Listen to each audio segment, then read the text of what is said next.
Shalom. Nous sommes heureux de servir le Seigneur ensemble avec vous. Merci pour vous qui nous suivez depuis l'île Maurice, très loin. Depuis le pays des hommes intègres, Burkina Faso, depuis le Cameroun, le Sénégal, depuis les deux Congos, ainsi que la Martinique et même la France. Il y a beaucoup qui nous suivent aussi depuis la France. Que Dieu vous bénisse pour cela. Soyez donc le bienvenu et nous vous invitons à vous installer confortablement pour qu'ensemble nous puissions décortiquer notre Fils par Christ du jour. Aujourd'hui nous disons Fils par Christ, prisonnier plein d'espérance. Fils par Christ, pour ceux qui ne le connaissent pas, c'est un acronyme qui veut simplement dire Festival de la parole de Christ. C'est notre périodique de méditation. Je suis dans Zacharie chapitre 9, le verset 11, 12 et 13, mais je lis simplement le verset 11e. La Bible dit: et vous, à cause de mon alliance de sang avec vous, je libérerai vos prisonniers de leurs cellules sans espoir. Rentrez à la maison, prisonniers pleins d'espoir. Il y a trois vérités dans ces textes que je voudrais partager avec vous dans le but de vous fortifier dans votre foi, mais aussi d'inviter ceux et celles qui n'ont pas encore notre foi en Christ, car cela est encore possible. Voici la première. La première vérité est que Jésus-Christ est le seul qui a conclu une alliance en utilisant son sang.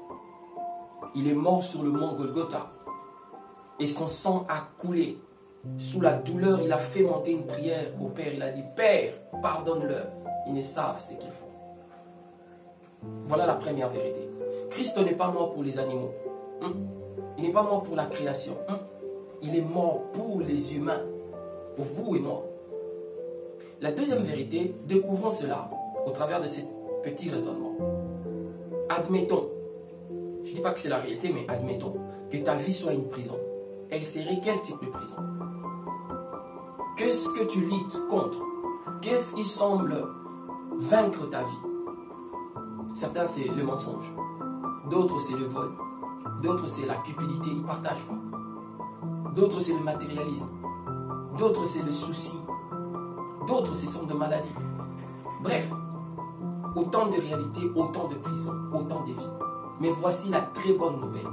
Jésus dit: je libérerai le prisonnier de leurs cellules sans espoir.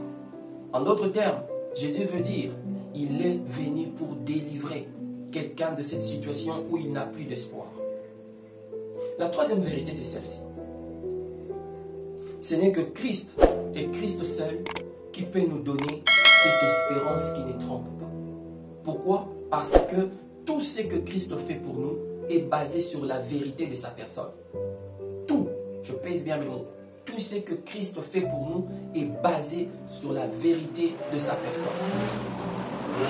Voici donc pour vous qui n'avez pas encore donné votre vie à Christ une belle occasion de réflexion. Vous avez le choix entre continuer à rester dans ces cellules sans espoir ou devenir un prisonnier plein d'espoir, c'est-à-dire un homme qui est revêtu de l'espérance à telle enseigne que aucune réalité actuelle et négative ne peut les briser, ne peut les battre. Le choix vous appartient. Je termine ces Fils par Christ en lisant ce que le psalmiste dit à propos de l'espérance. Je suis dans Psaume 27, le verset 14. Le psalmiste dit ceci: espère en l'Éternel, fortifie-toi et que ton cœur s'affermisse. Espère en l'Éternel. Je n'ai plus aucun commentaire. Il ne me reste plus qu'à vous dire Shalom, shalom.